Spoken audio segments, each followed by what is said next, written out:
So I thought I'd do a quick video to look at the installation of the Sprinter 1L board. You can see it over here on the right hand side of the screen. That is the board installed in my Model 1. This is the Model 1 with the ROM adapter board and the character generator adapter board.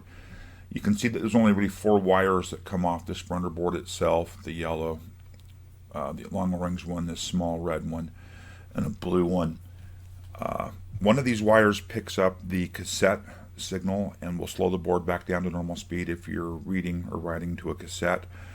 One of the other wires helps with seeing that the floppy drives are being accessed and slows the system down. Installation was actually really easy. Remove the existing Z80, plug the board into the socket, tacked on the 4 wires, and done. A little closer look at the board. There's an opening in the board so that the standoff can fit through. It's notched to fit around the switch. I had to bend that little capacitor here over to make room. Like I said, pretty easy installation. Let's go ahead and look quickly at the installation PDFs. So I bought this board on eBay, paid a lot more for it than I should have. There was actually a couple of different forums that kind of lit up and said, wow, I wonder who's going to buy that. It's ridiculously overpriced. And then I wondered what they'll do with it. Well, I'm the guy that bought it, and I finally got it installed. So after I bought it, I did some research on the web, and I found this PDF here, and this is also the PDF that the seller included with it. And it's got this handwritten note: Holmes Engineering Sprinter 1L, for Model 1 TRS-80. And I had assumed that was correct. And I'd read through these instructions a few times, and they're pretty elaborate. There was a lot going on here. And as I was reading through it again yesterday and actually paying real attention, as I scroll down here and I'm reading through it, I come across a line. I think it was this paragraph right here that was: consider the wires coming from the speed-up board as being numbered from 1 to 20. And I went, wait a minute, the speed-up board doesn't have 20 wires, it has 4. And so I read further and further through this, and it talks about a bunch of pins here and a bunch of pins here, and just this sea of trace cuts and jumper wires. And the more I scrolled through this, it became evident that this is the wrong document for that board. This was certainly for something that this Archibald Electronics sold here, and was just plain the wrong PDF. So then I went off and thought, well, let me dig through my archive of manuals for the TRS-80, and there was this Sprinter 2 manual in here, and I went, well, crud, I've got a Sprinter 1L. This isn't going to be the right manual. But I went ahead and read through it. And when I got down here to these photos, I realized this is exactly the board I have. And if I actually scroll down further, it's this Sprinter 1L right here in this scan. So this is the manual for the board I've got. The board is labeled a 1L. However, it's actually a Sprinter 2. So chugged along through these instructions. Pretty simple install. I mean, there it is. There's what it took to install the Sprinter. It's right here. The real nuts and bolts of it is really right here where you hook the 4 wires up. The blue, red, yellow, etc.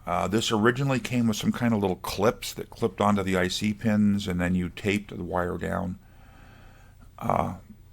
Whoever had installed it originally had soldered to the IC pins the same as I did. To get to this point here, there was no trace cuts even. There's some video coming up where we install it. We go through these steps and we test it. And amazing enough, it worked at this point. There was some issues with being able to run at the higher clock speeds, one of which I've resolved, another one I haven't. Anyhow, this video will take you through what it took to install this, testing it, doing a couple of mods that were in here. There's a couple of mods that if things don't run full speed right here, doing a couple of these mods, and we'll get to the final state. So anyhow, I hope you enjoy the video, and let's dive in. So several months ago, I spent way too much money on eBay buying this Sprinter 1L speed-up board for the TRS-80 Model 1. I had done some research when I spotted it on eBay on the web and found the installation manual, and it seemed very daunting. Lots and lots of trace cuts and wire cuts, but I said, what the heck, and I jumped into it. Received the unit. The guy had included the same PDF I had found. Sat this morning and read through the PDF again and started looking at the little board here, and there's 4 wires coming off of it. And the PDF that's supposedly for this talked about, wire 6, 7, 8, 9, 10, 11. And the more I read, the more it didn't make any sense to me. It became more and more confusing. And so I went back and dug through my archive of Radio Shack manuals, all my PDFs, and I found the Sprinter 2 manual. And this is a Sprinter 1L, and I went, well, that's kind of odd, but maybe it's the same thing. And so I took a look in this manual, and when you get to this page right here, the board is the Sprinter 1L. This looks to me like the correct manual for this little speed-up board. So I'm going to go ahead and in this video install this little speed-up board and see what it'll do for us. So hopefully you'll enjoy following along. So the first thing it has me do here is remove the Z80 from its socket. Lots of warnings. I do have a normal chip puller here, but I'll be danged if I can find it. As always, the tool has vanished. Maybe I should be doing this with a little flat screwdriver. That may actually work better. See if I can work the Z80 here up out of its socket.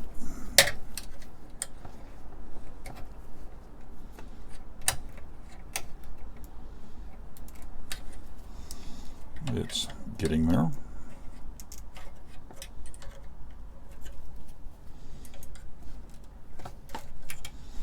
And the Z80 is loose, and it's in some anti-static foam. So that was step 1. So let's see. So that's that step and that step. Now it wants me to bend capacitor C57 next to S2.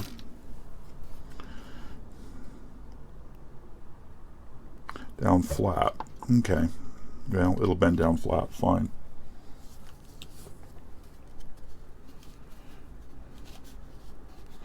Bend C23. So here's Z23. Can't really fold it flat against the circuit board. Not enough room. Once Z23, C38, C47, and C56. So the screen's hard to read. All down flat. Interesting how much. Yeah, there's enough gap there. 40 small pins, blah, blah, blah. Set it in the Z80 socket.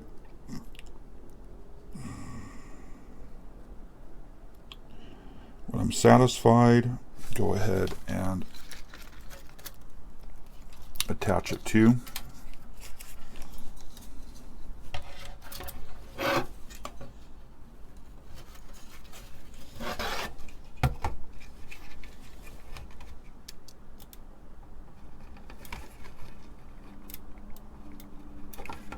Of course, a rather tight fit. Very tight fit.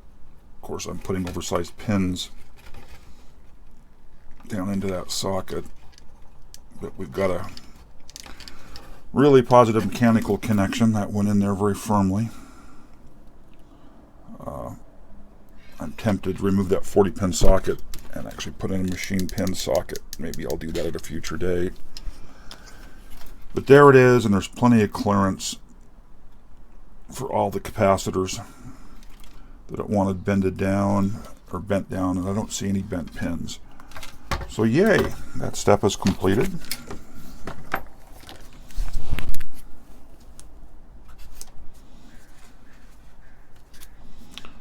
Done. Satisfied. The black. Done. Need to attach the 4 sprinter wires to the TRS-80 circuit board. You may solder these if you do not wish to use the solderless connections provided. Well, whoever pulled this board out, it was soldered in. There are no solderless connectors. Yeah, there's some kind of little... Apparently it came with some kind of little snap-on connectors and then had some kind of little stick-down tapes to keep the wires from rattling loose. Connect the blue sprinter wire to pin 6 of Z54.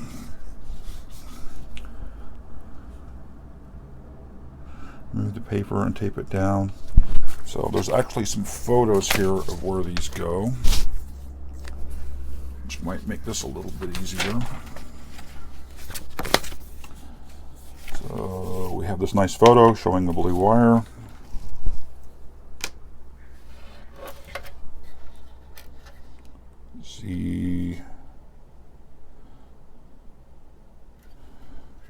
Z55, this guy right here. So the blue wire is going to go to, looks like pin 8, to pin 8 of Z54, yep. So let me add a bit of solder on pin 8 of Z54.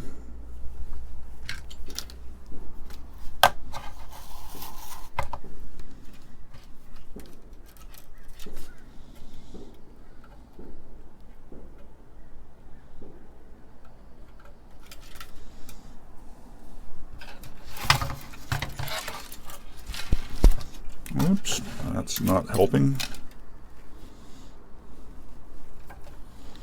Let's see if I can get this to tack on here well.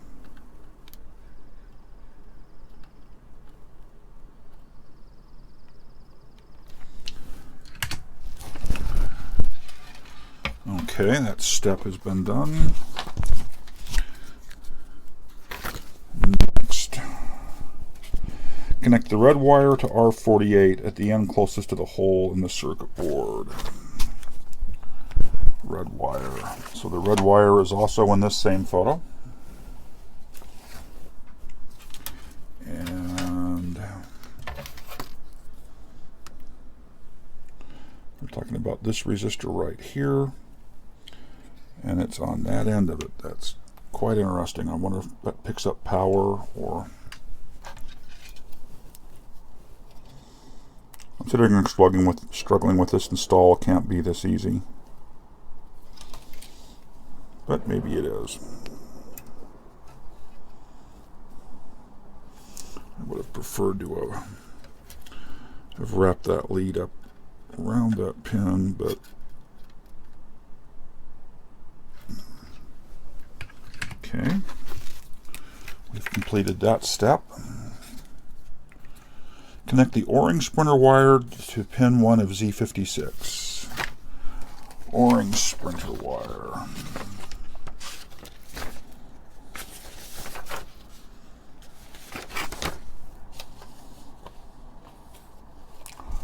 Orange sprinter wire to pin.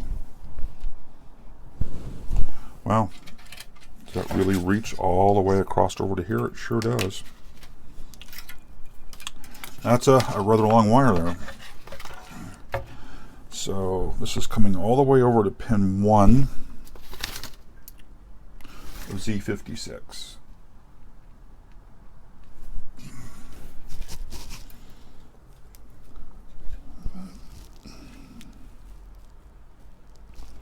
Z1, yep, this pin right here.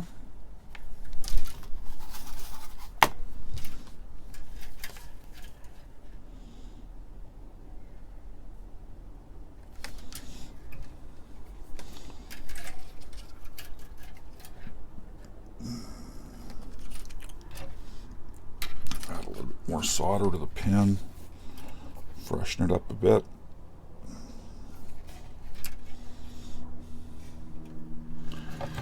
This is going to come across to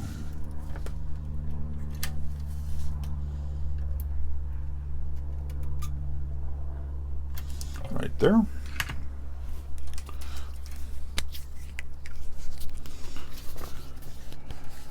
Finally, connect the yellow sprinter wire to pin 1 of Z41.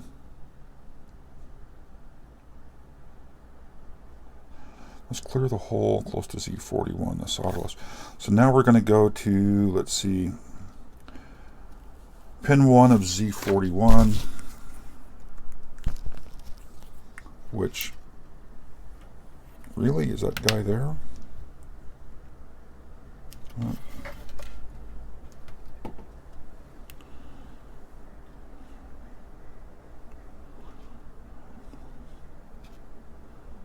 Is that really Z41? I just find that highly surprising that that's Z41 right there. They say pin 1 and 2 were connected together, and they are, so that must really be it. So we will tin up pin 1 here.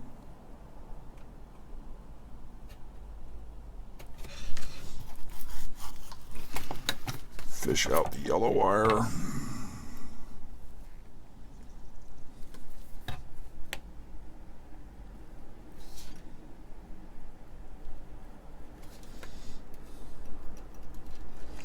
I want this wire to avoid that hole, which will make this rather interesting.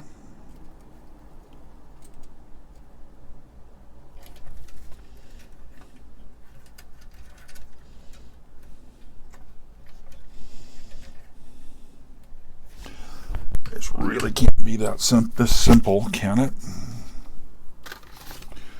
Run the yellow between 2 rows of ICs so that they will be out of your way when you're ready to close the case. Yeah, it's always a problem with flying leads like this, as they get in the way.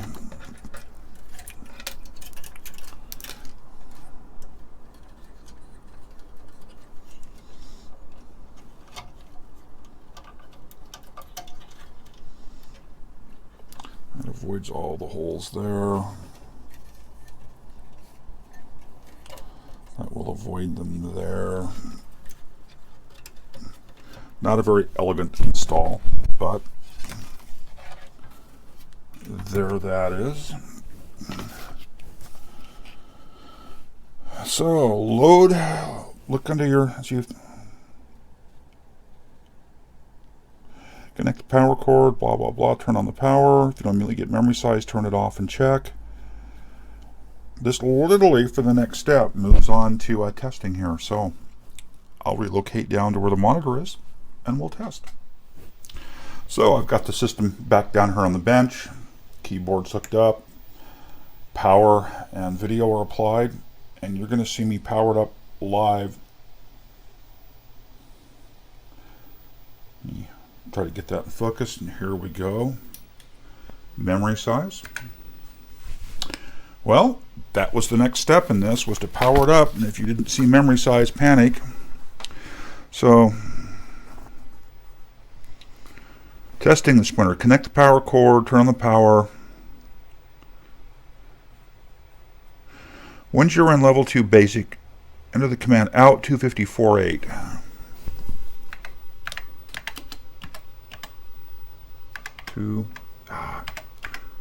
Out 254.8. Next, enter the command out 254. Sorry about the bump there. I can't read it. The copy's really bad. I think that's a 0. Out 254.0. If your system is still running okay, go to the operating instructions section and try out all the speeds available. If your system will not run at all speeds, go to the troubleshooting and modification section. Let me find the see this section where you operating characteristics. Someplace here was a list of pokes. So let's so out 254.0 is the normal 1.77 megahertz. So let's just type a test program for D equals 0 to 127. Yeah.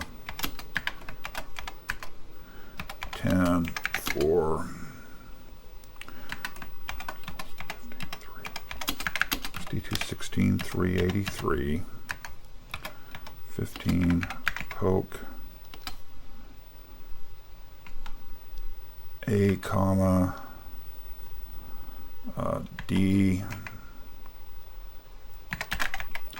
I know this is really exciting. Let me do this.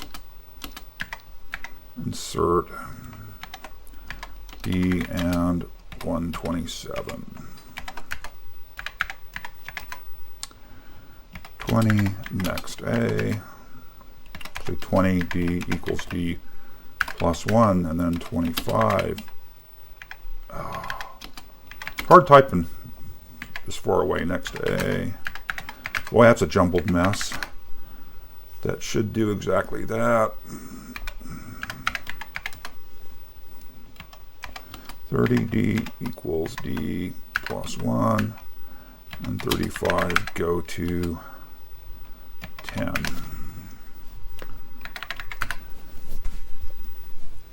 So I will slow the system down. I don't know why you do that unless you were like trying to master a game. So we're going to do an out 254.2. And that should have slowed us down by 33%. And yeah, that's definitely slower. Let me clear the screen on this. Yeah, I'd say that's definitely slower. Out 254. That should be back to normal speed. Yeah, that was certainly slower. What's the next safest speed? Let's try 2.13 megahertz. So out 254.7.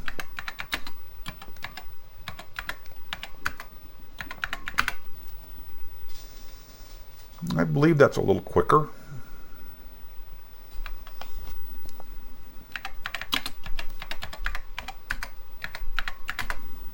Oh, you can't see what's happening on the screen. Sorry about that. The camera is tilted. So we'll do this again. Out to... So that's normal speed.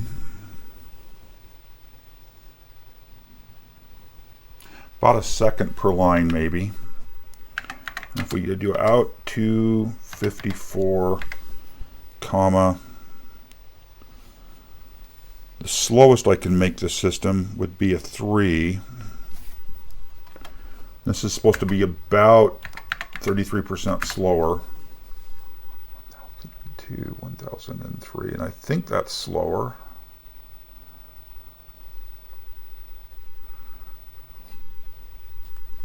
I don't know. We could go for the gusto and try to kick it all the way up to 5.32 megahertz.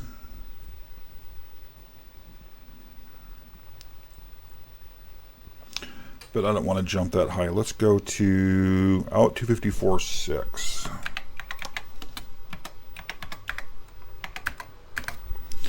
And that should have us at 2.66 megahertz or 50% faster.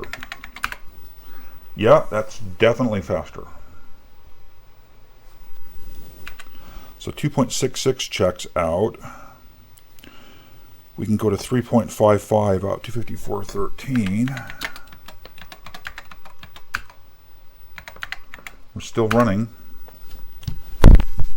And I believe that's faster. Well, let's see if we can take it all the way to the maximum speed of 5.32 megahertz. So they're saying here that the 5.32 megahertz will probably cause it to crash because the RAM and ROM can't keep up. I know my ROM is plenty fast. That's part of why we did that ROM modification before. The DRAMs in it may not be quick enough. We'll find out. But let's go ahead and try it. Out 254.4. No surprise. So something's certainly not quick enough.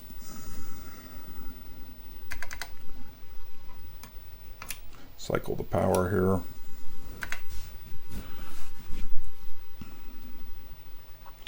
So I may have to go through the troubleshooting here. I don't know if this just needs faster ROM, but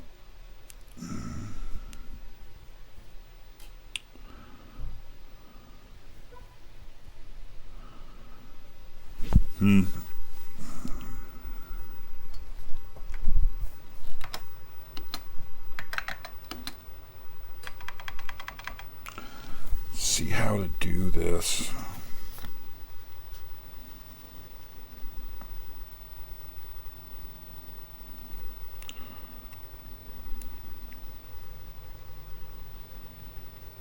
So we know that we got to 2.66 from 1.77. We actually got to 3.55. So what I'm going to do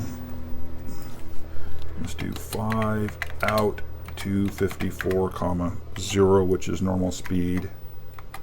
10 go sub 100. 15 out 254 comma, and we'll take it to 3.55 megahertz. 5 go sub 100. 25 go to 5, and at 100 we'll do 4x equals 0 to 10. 10 print x, x plus x, x times x. If I can find the asterisk on the keyboard. 120 next x, and 30 return. And hopefully that'll toggle back and forth between the two speeds. Oh, it hung up. So we didn't get to 3.55 megahertz like I thought we got to before. And I doubt reset's going to bring us back.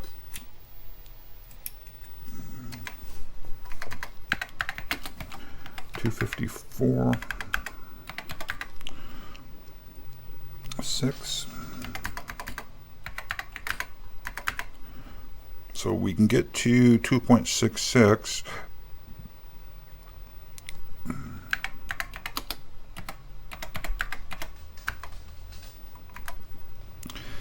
Yep, we can't get to 3.55 megahertz, so we will toggle back and forth here. So 5 out 254 comma 0.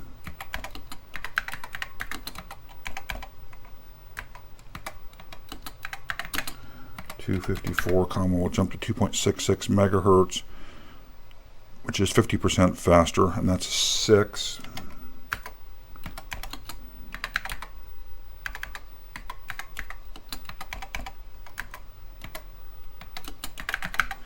Go to 5, 100, for x equals 1 to 10.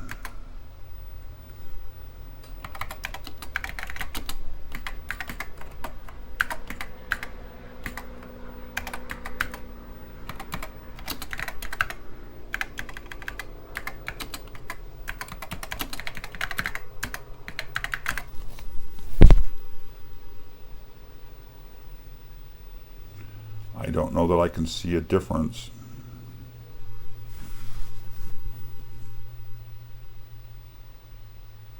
Yeah, I can. Yeah. Watching the scroll rate, it definitely speeds up. So here's the next question. Can a system actually run doing disk I/O and that kind of stuff? I seriously doubt it. I think this is basically just a stock speed up because it's not sensitive to lowering the clock rate when it's doing floppy I/O and those kind of things. So can't get to 5.32 megahertz. That's sad. Or 3.55. Well, I will read through the troubleshooting section. Look at the speed of the DRAMs. I may need some faster DRAMs. I may have some someplace, and go from there. But that's an interesting little mod. Talk to you soon. Bye. So I did some more reading in the manual, and there's a couple of things to be done to see if we can actually get it to run at the full 5.33 megahertz. One of the things they call out is there's There's a trace cut to be made. That's a trace going to pin 5 of Z69. Z69 is right here, and the trace they want cut is this trace right here, and it's a tight spot to get into.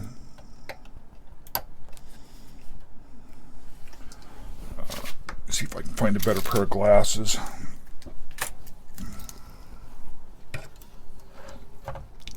Make this a little easier to do. And the problem is there's two traces here, right side by side. And I don't want to cut the wrong one.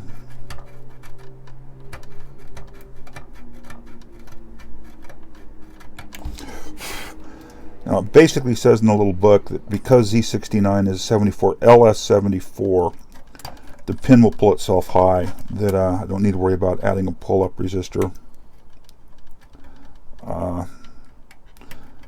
I'm anal enough that I will add a pull-up resistor. There's also two resistors on the board that they say should be replaced with 1K ohm, and it's R68 and 69, I believe, or R61 and 69. R61, R69, and they are look like 4.7K. And it basically says the ROMs stay active too long with those at that value. Because I've got my own ROM mod in it, I don't know honestly that that's required, but I'll go ahead and replace them anyhow. So we want to replace, let me make sure I've got the right ones here. G version board, 2 ROM set, which is what we had. R61 and 68. Our silk screen is not particularly good here. That's R68. And I do believe that's R61.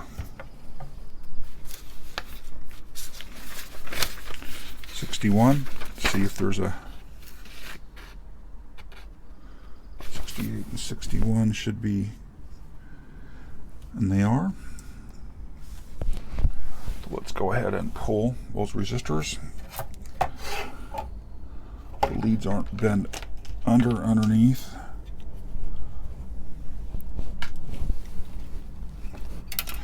I'll pull these out, clean the holes out, and replace them with 1K.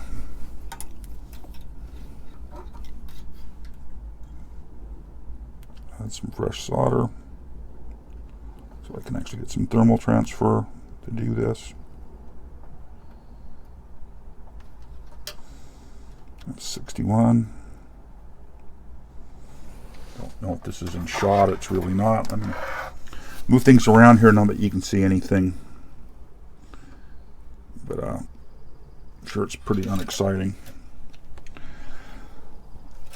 And then I'm just going to heat and pull.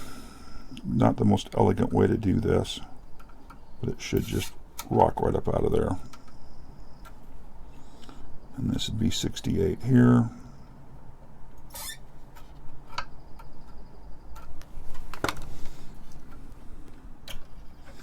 Pin's still hot.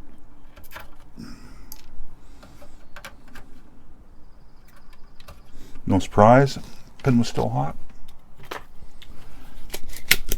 I will actually use the little hand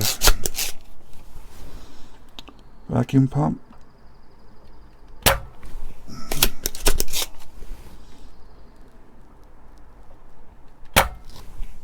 That one did not do solder well. I'll come back to it.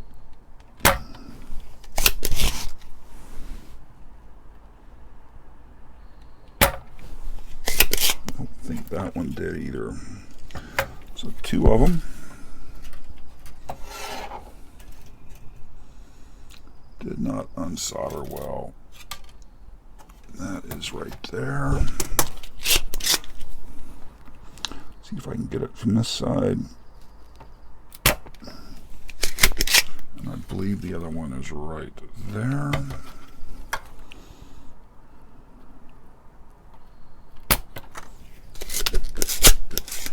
I will go grab a couple of 1K ohm resistors and I shall return. So I've got a couple of 1K ohm resistors. We will work these guys down in here. Lead spacing's a little bit wider than what these were bent for originally. I think I had these in a proto board at one time, but that's okay. A couple of resistors replaced with 1K ohm. Some solder. Oops.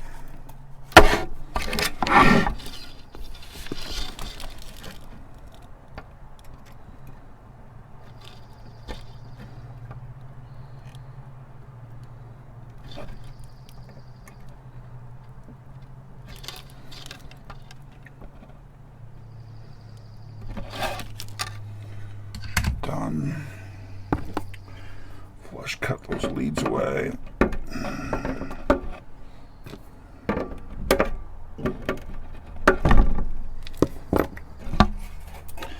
Go back around to the pin that we isolated, that they basically said, you know, the pull-up resistor will do its job. Don't worry about it. As right as they are, I still don't like that idea.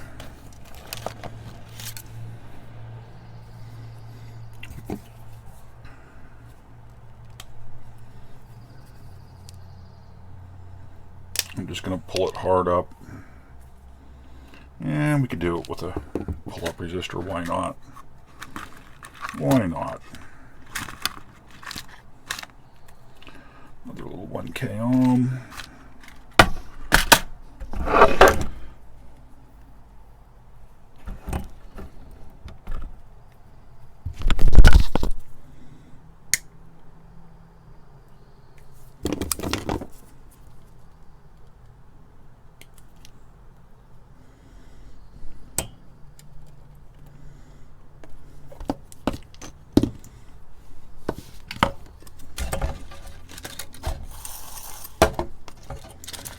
And we're going to hit pin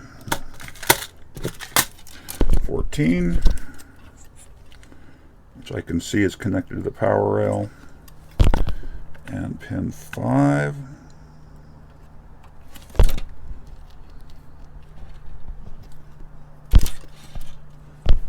And we will tack one side of this to pin 14. Well, I say we will tack one side to pin 14.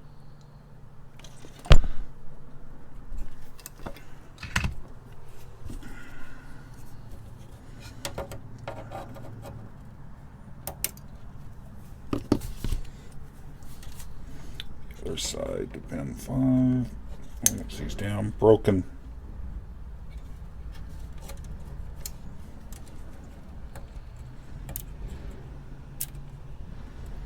Get that bent down into a good location. That should work.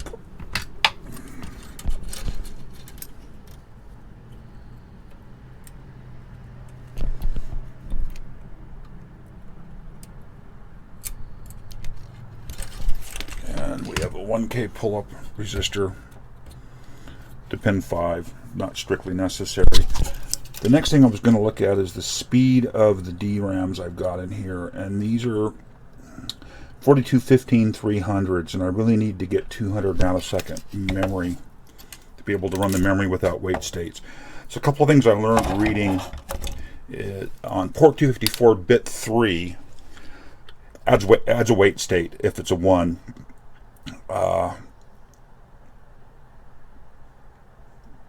And the other thing I was going to mention is one of the leads here, I don't remember which one, actually brings the system back to the 1.77 megahertz on floppy read writes. So I'll be curious to see if it'll actually work with floppies. I'm going to go dig for some higher speed DRAM, see if I have anything, and I'll be back. Apologies if the audio was bad in the previous segment. Anyhow, I just started looking at my stock of components, and what I found here was 24 4116 BP20s. So I believe I have a full set of 200 nanosecond 4116s here, which will be enough to cover the CPU board and the expansion interface. So I'm going to go ahead and swap. I really wish I knew where my good chip puller was, because it's exactly what's needed for this. Well, you'll get some wonderful video here of me working these parts out of their sockets.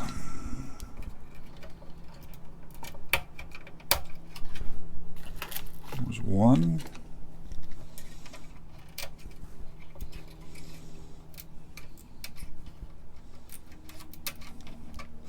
Yeah, it'd be really nice to be able to run it without wait states. But we'll see.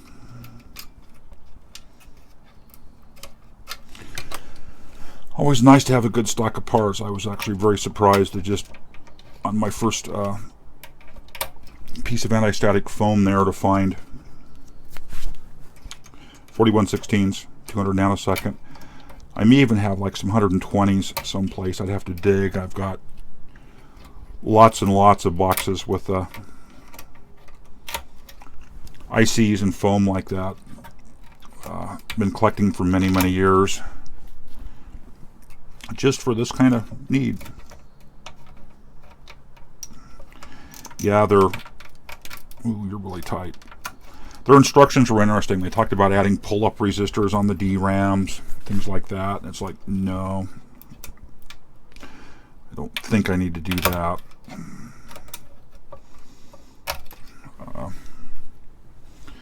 It'd be nice to have it running zero wait state.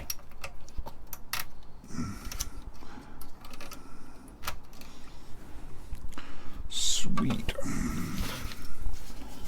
Let me catch these all down in the foam.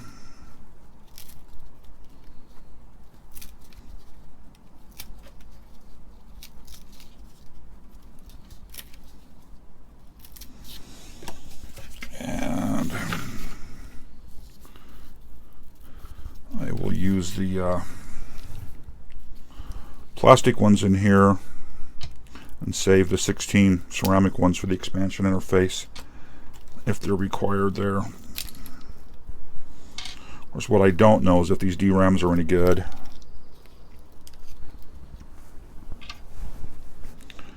We'll find out when I power it up. If I can get it to boot, we can run one of the memory tests I've got. And that'll help us determine if it'll be stable or not. All I need is just a bad bit someplace that causes it to randomly fail. Let me move this out of the way. Oh, apologies. The lapel mic just fell. Hopefully that wasn't too loud. Leads look reasonable. Yes, I should be taking anti-static precautions. Leads look reasonable.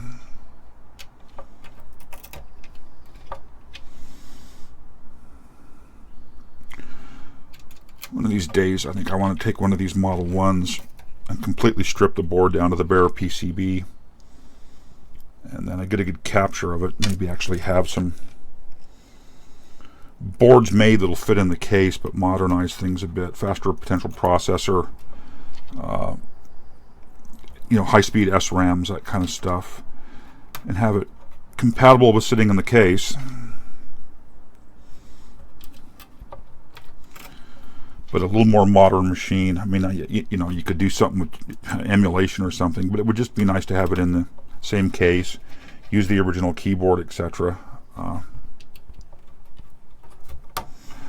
Okay, let's check it for orientation. 1, 1, 1, 1, 1, 1. They're all in the correct direction. Do a look over the pins. The pins all look... Don't see any bent pins. The pins all look to be good. Well, let's go back down, stick it in the system, give it a try. Well, we're back downstairs, where the system actually lives. I can't see well enough to do that in the dark. Get the keyboard hooked back up here. Anna, shush. It's one of my dogs. You can probably see there how useful the cable mod is for the keyboard. Very handy. I've got video into video, power into power. The monitor is warmed up.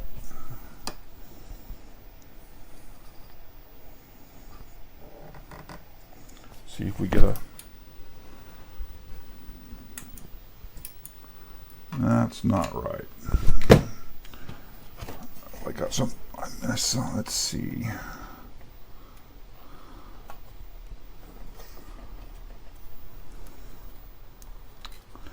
Oh, wonderful.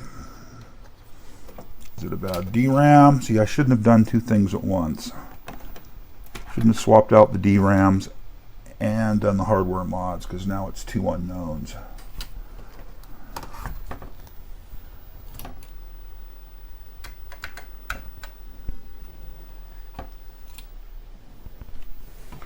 Have I knocked something else loose here?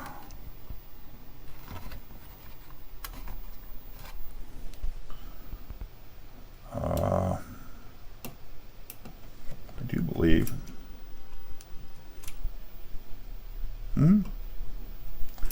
Should be no ROM. It would have been 1.0. 1.1 should have no ROM.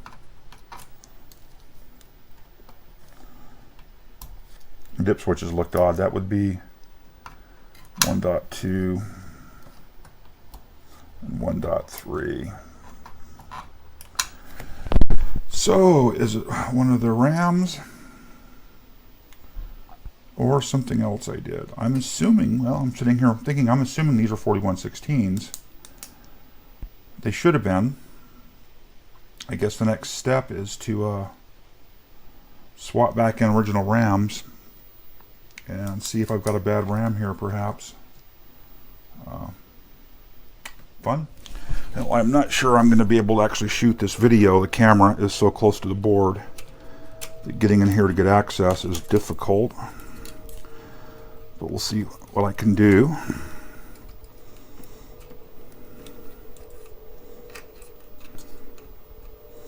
You know, it's not like it was completely crashed.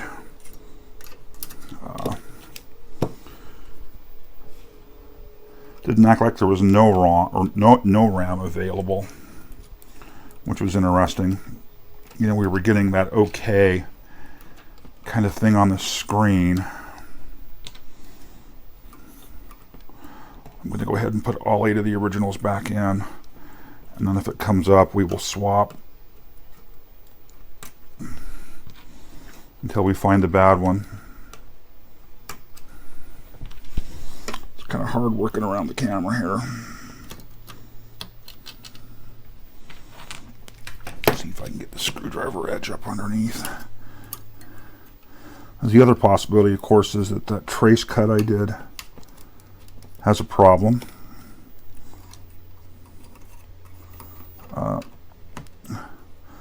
You know, I replaced those two 4.7K ohm pull-up resistors with 1Ks. Those had to do with how quickly the apparently the ROMs are brought back off the bus. So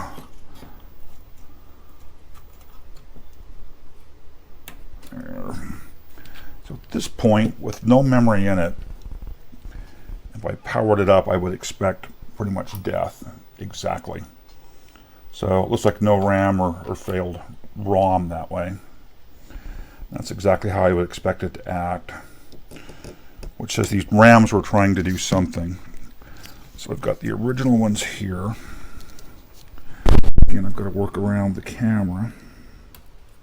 And the lighting down here isn't as good as it is up in the lab.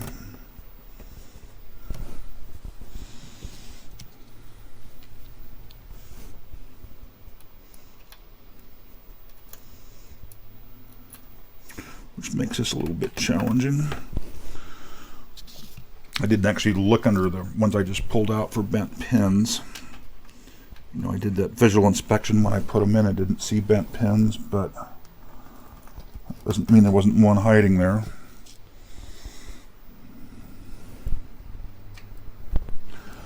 remember many years ago pulling the 4K DRAMs out of my first Radio Shack Model 1, my original one, and putting in 16K and modifying the little programming header for 16K and having the machine come up with 16K in memory. And I had at that point more memory than anybody I knew in a computer. That is not feeling like it's going in right. Let's walk him back up out of there. Take a look at the pins. Come on, release. Oh, don't see any bent pins. I'll just put you in a socket over here.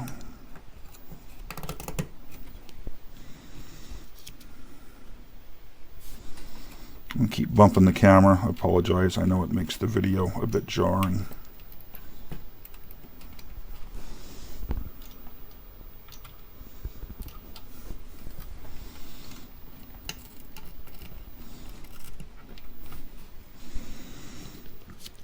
And the last one.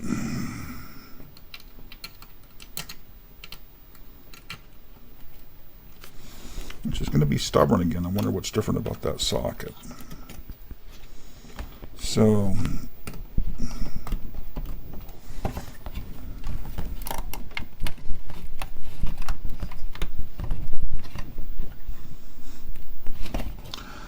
pin 1 orientations are all the correct direction. So, looks to me like we had a bad DRAM. What we can do though is see if the trace cut made a difference. So I believe it was out to 54,5 was the highest speed mode. Is that correct? I don't have the paperwork with me down here to check. So out 254.5 was actually 3.55 megahertz. Out 254.4 or 12 was the highest speed.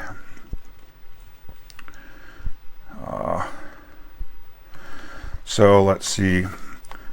Oh, interesting. Okay, I just caught the wait state versus non. So if we go out 254.12, that'll be 5.32 megahertz with the wait state. Out 254.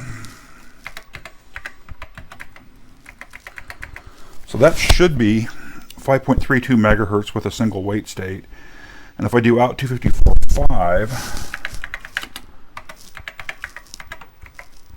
that should be with no wait states.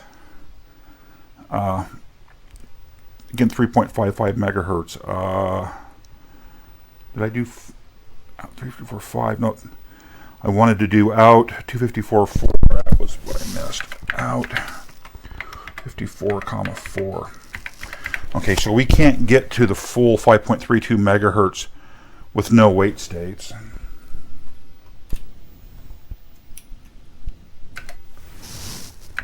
Out to 54, but we can get to 5.32 megahertz with one wait state, which is this right here. So we will do out to 54,0, back to normal mode, 10, go sub 100, 15, out to 54. Say it was 12, gets me 5.32 megahertz with a wait state.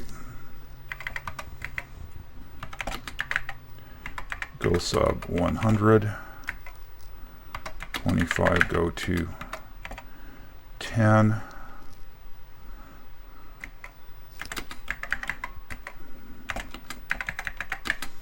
Modify this so it's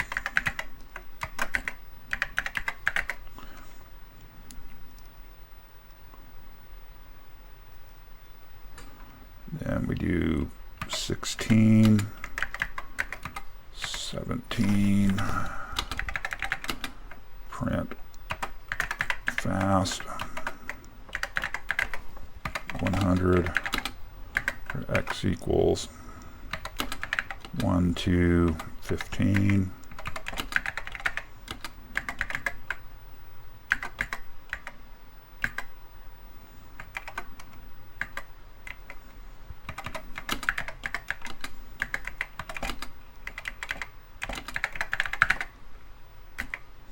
Oh, I just replaced line 20, 20, go sub 100. That should have been 120 return.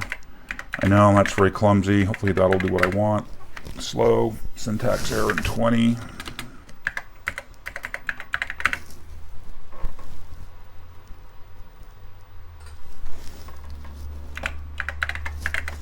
What did I do wrong?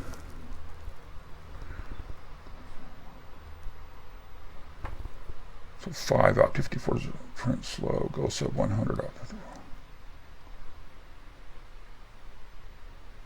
25 go to 10. Oh, 25 go to 5. And that should not talk slow, fast, fast. Yeah, can certainly see the difference in speed. So we're toggling between 1.77 megahertz and 5.32 megahertz with one wait state. So faster SRAM would most likely solve the wait state issue. The ROM minutes, 90 nanosecond ROM, it's plenty fast for this. So it now becomes a matter of swapping DRAMs until we find the culprit, because it would be really nice to get this thing running solidly at the 5.32 megahertz on the board with 0 wait states. You know, I may need wait states getting out to the expansion interface. Although, you know, I'm curious what will happen with the MIRE here. I suspect it's much faster electrically than probably the original expansion interface memory was. I don't know that. I'd have to ask Peter, but definitely making progress. So I just tweaked the program to actually do floating point math rather than an integer, and definitely runs faster. It should be essentially twice as fast. Well, no, it should be 3 times as fast. Yeah, this should be running in fast mode 3 times as quick. I'd have to do some long loops and some timing to see, but I'm encouraged. The Model 1 I bought to hack on here, it's certainly getting hacked on. There's my lowercase mod using a huge flash memory. The actual ROM replacement using the daughter card with the upside down ROM mounted on it. It's got various versions of level 2 and level 1 basic in it. And the Sprinter 1L card. I'm having enough luck with this card that I might actually consider having a PC board spun up and cloning it. You know, and if you went to that point, I hate to say this, if I went to that point, I'd design a card to replace it, would take a faster processor, would put the actual RAM on the card. You could use like 50, you could use like 32K or 64K byte SRAMs, fast SRAMs, and put the ROM on there as well. And you could probably actually push this up to 8 or 10 megahertz. Of course, you'd have to slow down to get back on the bus, but would be an interesting mod. Yeah, maybe at a future date. For now, I'll let you enjoy the goodness.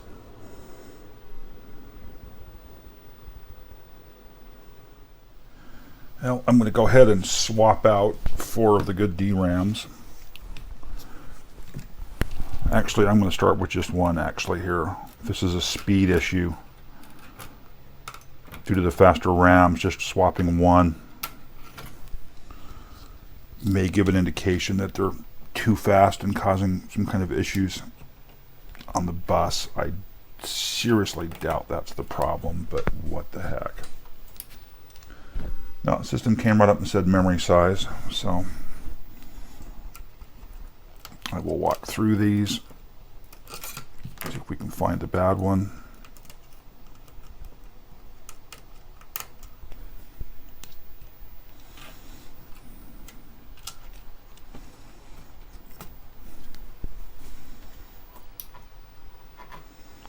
Again, we got a normal memory size prompt.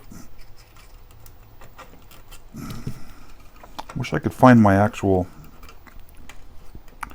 chip lifting tool. It would make this easier than using this little pry bar.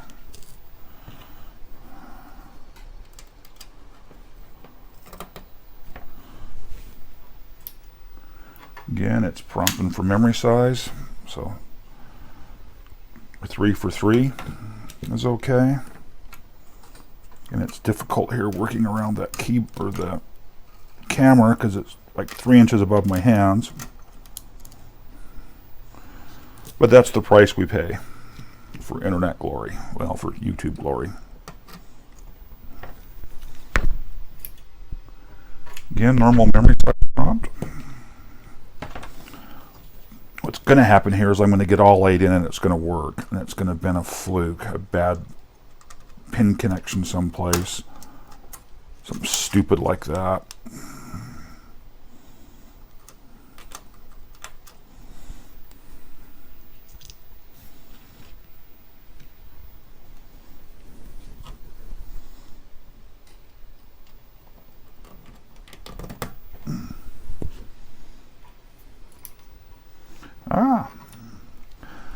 Failure. We may have the culprit right here.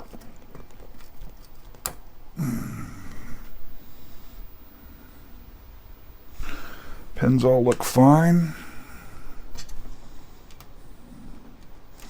Yeah, we definitely didn't wake up correctly with that one in place. Normal memory size again. These are a little more difficult to get up under with the capacitor in the way.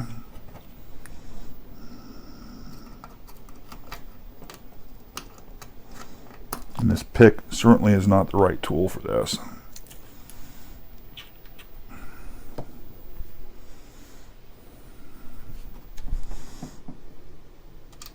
Oh, the lighting here is really poor for doing this kind of work.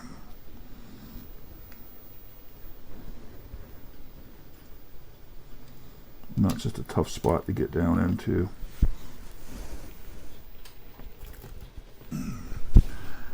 Using the correct orientation. Memory size came up again.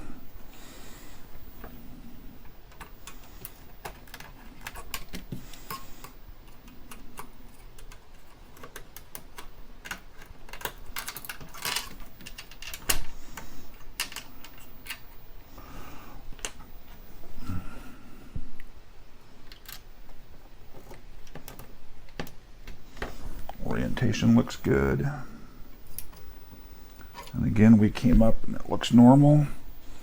So we'll pop the last 300 nanosecond one out.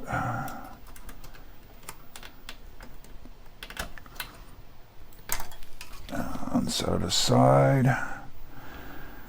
And I will grab, I had those 16 other 200 nanosecond parts. This should be one of them. Don't know if that'll focus. See, it's a 4116 C20.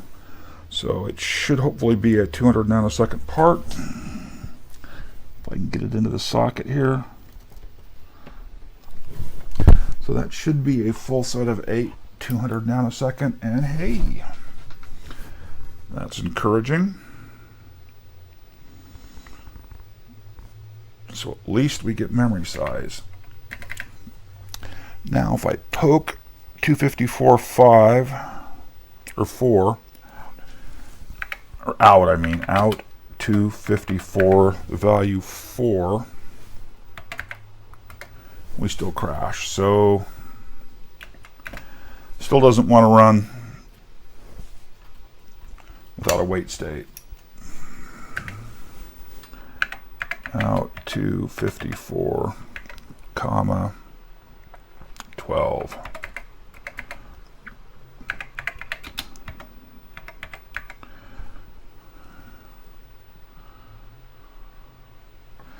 Yep. Nope. So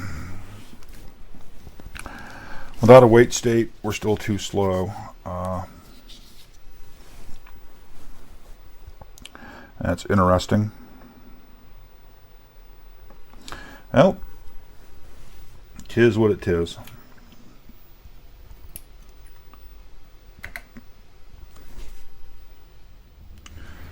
So I did some digging in my parts box, and the fastest 4116s I have are all 200 nanosecond, which is what I've got here. I had a number more of plastic ones. I dropped the part. Where did it go? So I'm going to swap in a plastic just so that it's banked with all plastic, even if it's a different manufacturer. At least it looks the same, and it looks like we're most likely okay. So I've got lots of 4164s and 256s that are in the 120 nanosecond range. Part of me, I don't want to mod this board to use 64K SRAMs. Anyhow, so we're not going to get to, it looks like, the 5.32 megahertz with 0 states.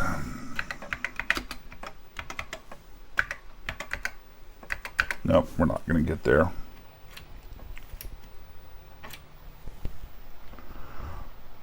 I just noticed the diode bridge on the power supply is getting rather warm. Not dangerously warm, but it's certainly warm.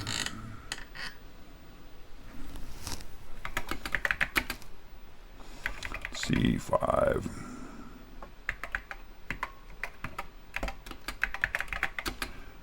Print. Slow.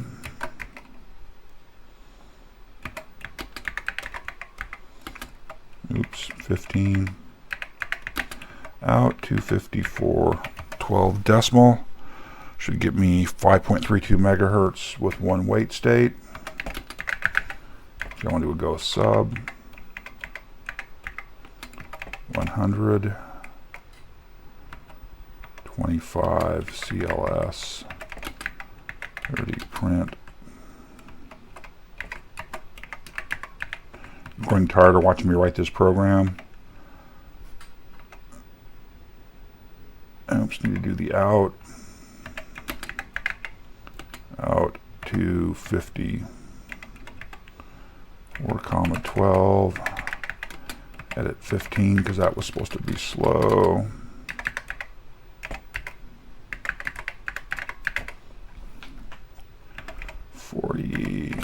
Go sub 145, go to 5.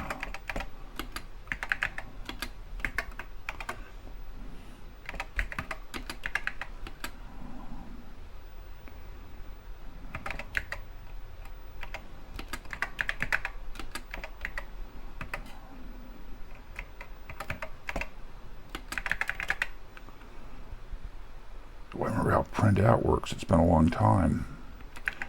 Print at 64 comma. Is that right?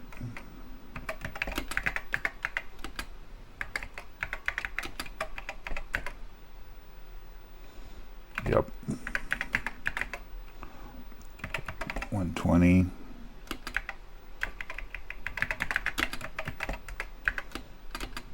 Oops.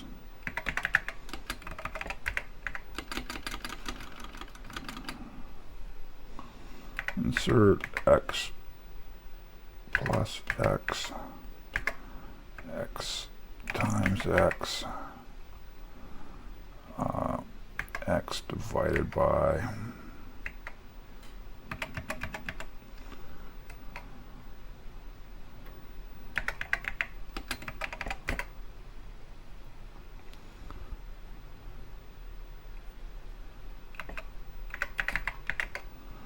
and 130 return. That may be too long a loop.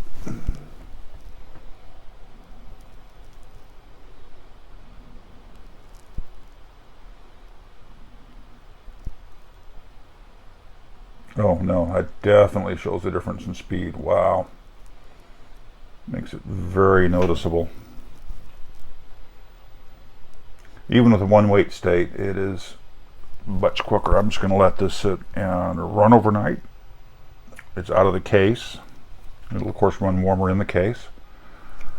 I don't think I'm going to see any thermal issues here, but one never knows. So there we are. Talk to you later. Bye.